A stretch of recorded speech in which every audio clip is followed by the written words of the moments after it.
Hey, Sean.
Two, three, four, five, six.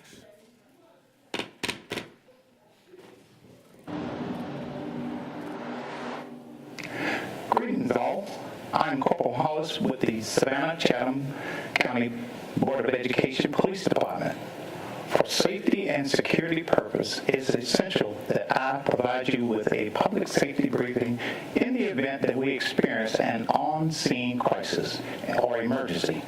First and foremost, you need to know where the exit doors are located. When directed, the public should exit through the doors to the left or the right behind you expeditiously. The exit for the cabinet member and board will be behind me through the small doors to the right that leads to the hallway where the bathrooms are located. You should exit either the left or the right based on instructions given by campus police. All should go to the assemble area that will be designated by campus police at that time. If 911 need to be called, the responsibility will lie with campus police or designee. Also, if we are in need of an AED prior to arrival of EMS, that will be located on the left side wall adjacent to the exit door. It will be responsibility of campus police to utilize that or designee. Upon the arrival of EMS, it will be the responsibility of campus police or security personnel that are outside at the time to spot and direct them. If we experience a small fire, you should find the fire extinguisher behind me through the small doors where the restrooms are located to the left, adjacent to the exit doors. Thank you, and have a great day.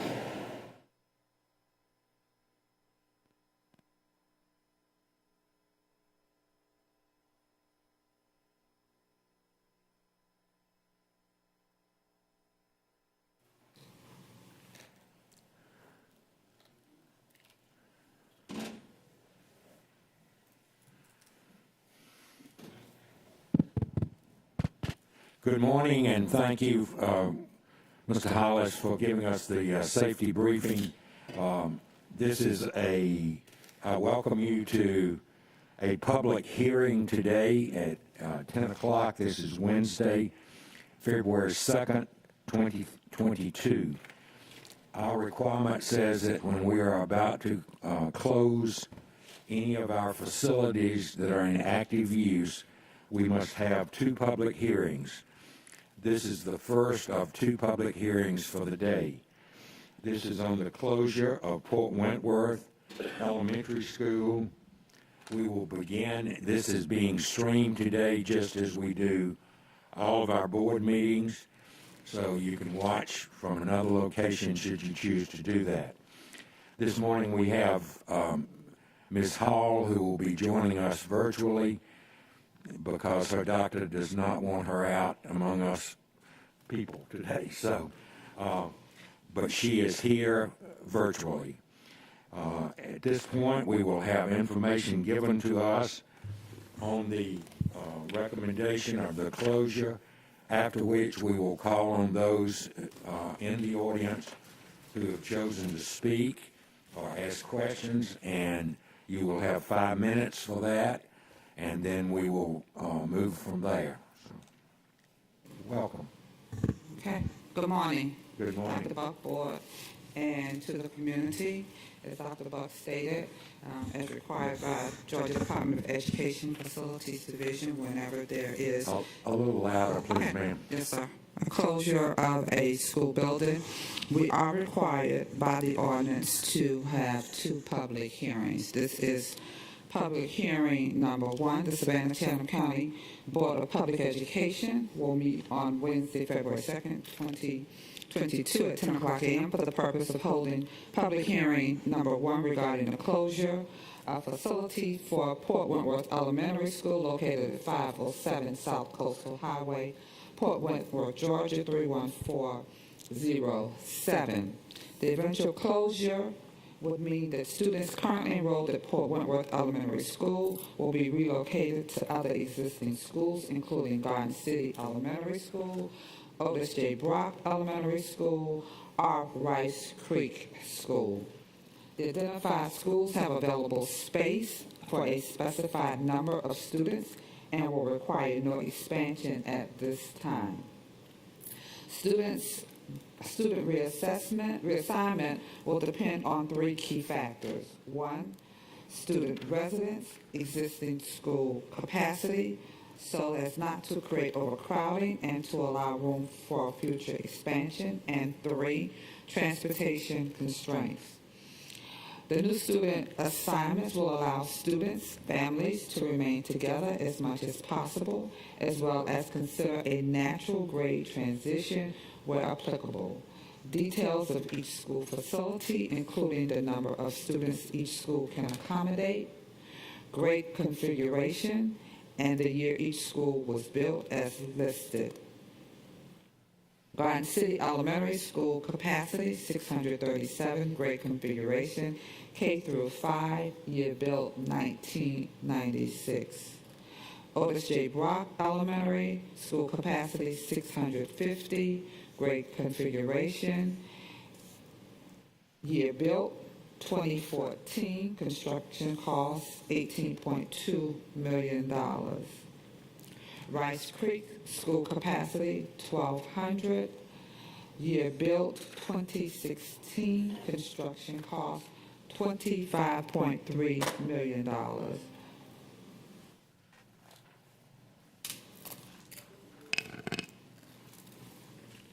The Port Wentworth Elementary School has been phased out per the specifications of the Georgia Department of Education and will no longer be available for instructional use.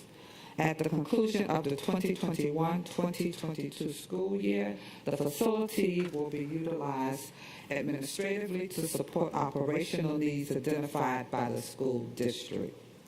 The public hearings will be held at Whitney Administrative Complex, Building G, 2 Laura Street in Savannah, and are open to the public. Interested citizens are encouraged to attend and may provide written suggestions or comments to the Board of Education for the City of Savannah and County of Chatham, 208 Bull Street, Savannah, Georgia 31401, or in person by attending the public hearing number 1 on February 2nd, 2022. Before we call on the audience, are there any comments or questions from board members? I have one. Ms. Miller-Kegler, you read this a minute ago, but I wanted you to say it again.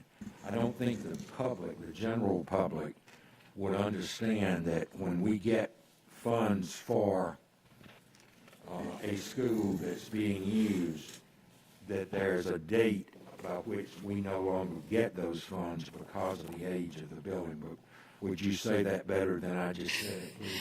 Absolutely. There are specific guidelines for closing an instructional facility, and I have the actual code from the Georgia Department of Education that once the decision is made based on our local facilities plan, the condition of the school, and there is a need for either an upgrade or a replacement of a facility, then it is phased out of our plan. And that is what the ordinance reads, and I actually have the ordinance here in front of me. That is a requirement.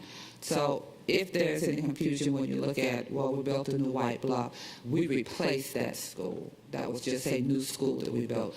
We phased out Port Wentworth, and we replaced it with Rice Creek.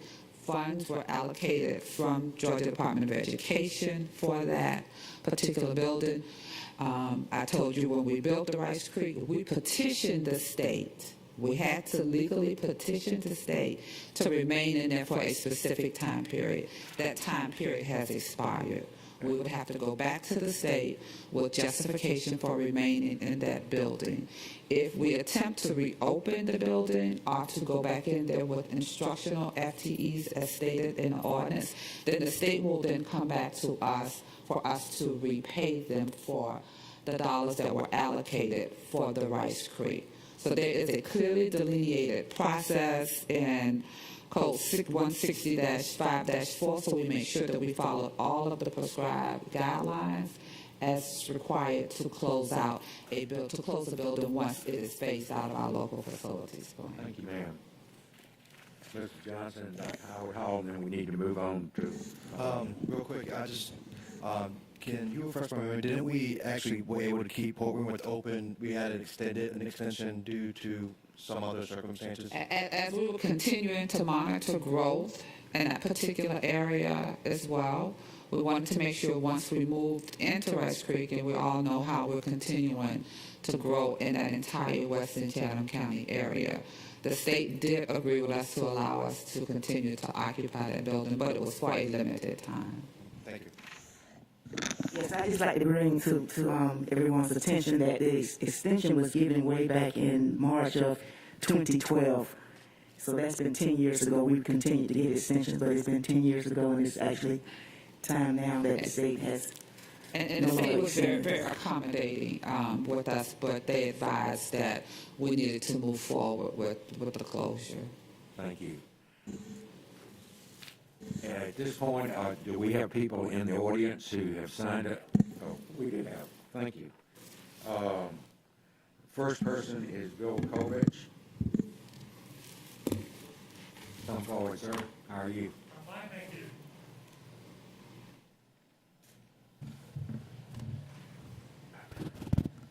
Good. Okay. My question, I guess, for the board or staff is the mention in phasing this school out for educational purposes is that it will be used for operational needs. I'm just wondering if you can enunciate what those operational needs are that will be moved into that school.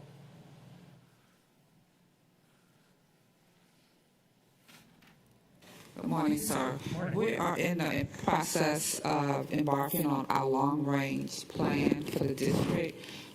Our first meeting, our kickoff meeting, is scheduled for January the 9th, which is next week, and we will be developing a full... February 9th. What did I say? Oh, it is February. I'm sorry. February. February the 9th will be the first kickoff meeting for the district long-range plan, and this is one of the facilities that we will be evaluating to determine what the next steps for operational and administrative use. How long does it take to develop that operational plan? What's your projection? We will have the consultant in on Tuesday, like I said, on the 9th, and I will give them a text message and we'll look at what that schedule is. They told me I really would have a schedule within the next hour. And that's something that we'll be bringing back forward. That long-range plan will be inclusive of the facility. Will the use by charter schools be considered in part of that long-range plan?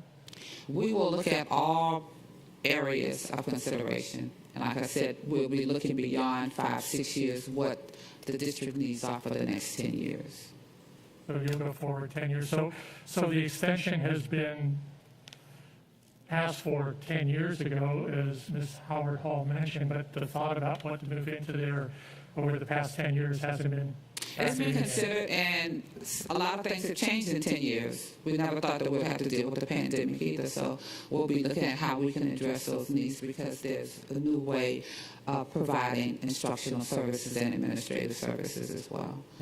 We need to look at how we can better decentralize some of our administrative areas as well. Well, I would just request of the board to include charter school representation in your process as you take a look at what this school might be used for to ultimately consider the best use of it for the students in Chatham County. Thank you. Thank you, Mr. Kovich. That's noted for us. Thank you. Second speaker is Ms. DeGeorge, Talisha DeGeorge.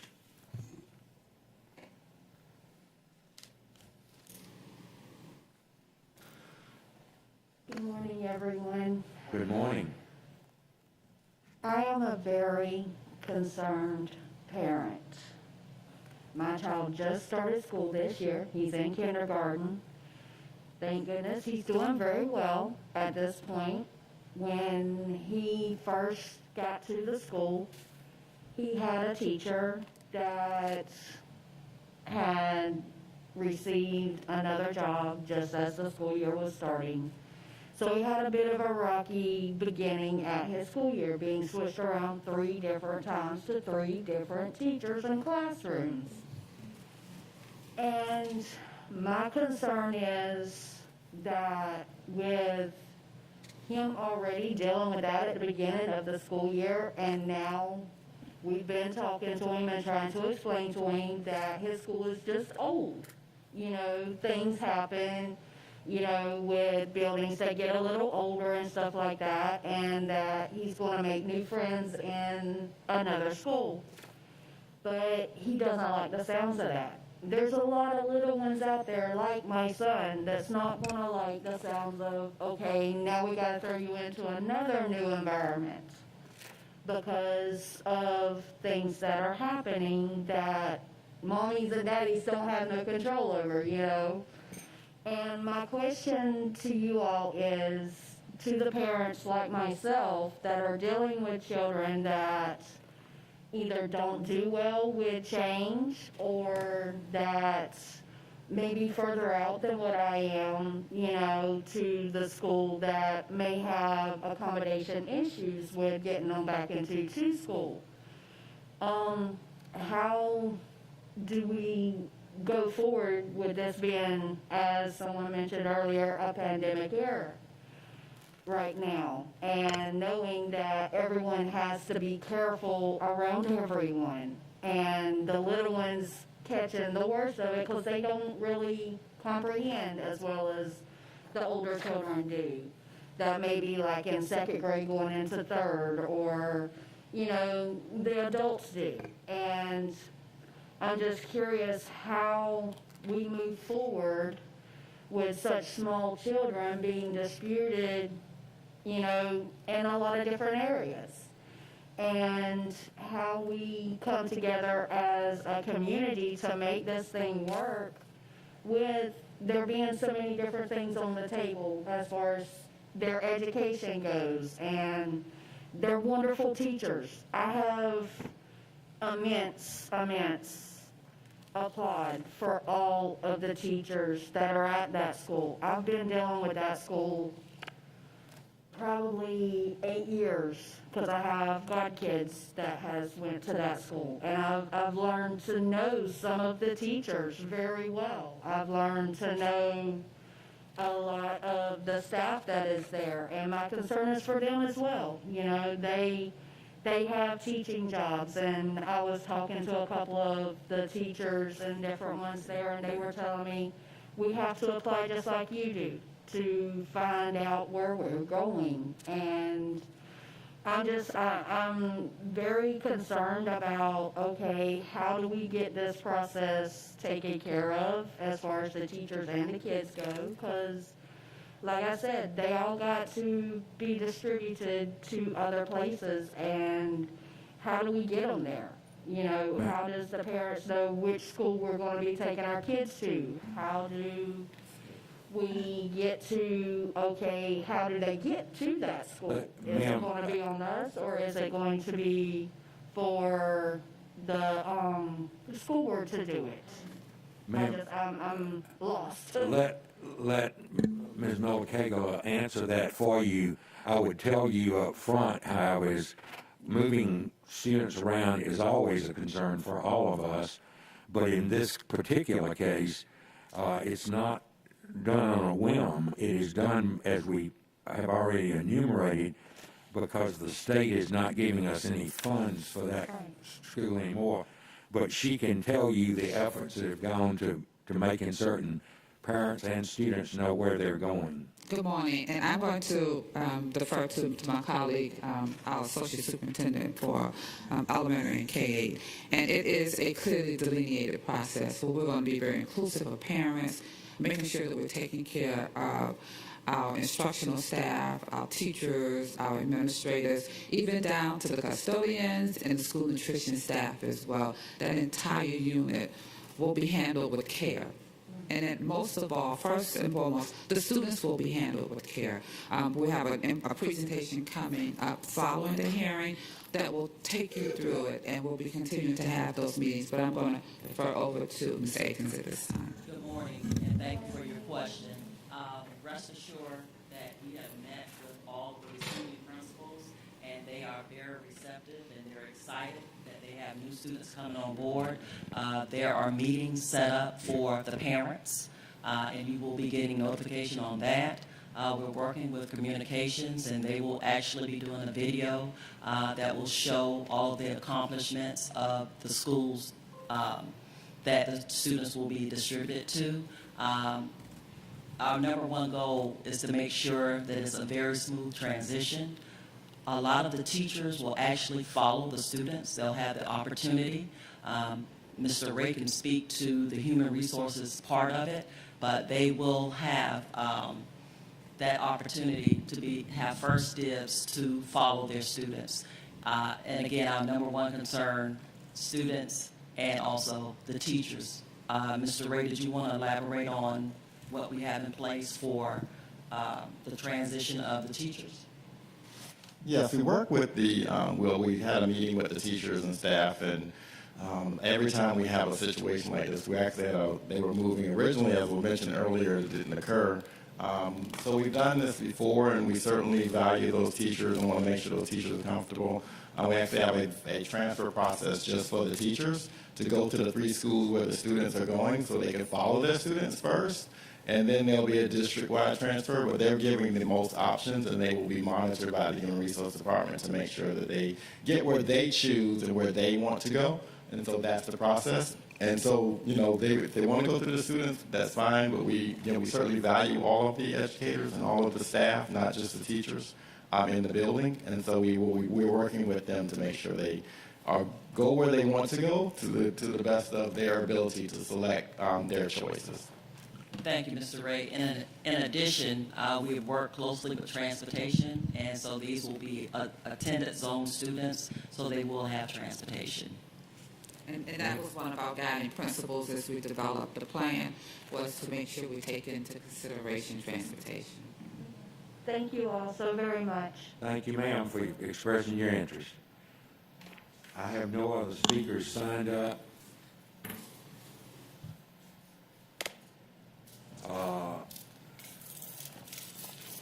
Any other comments from you? No, we just closed the hearing. I will declare that this public hearing is concluded.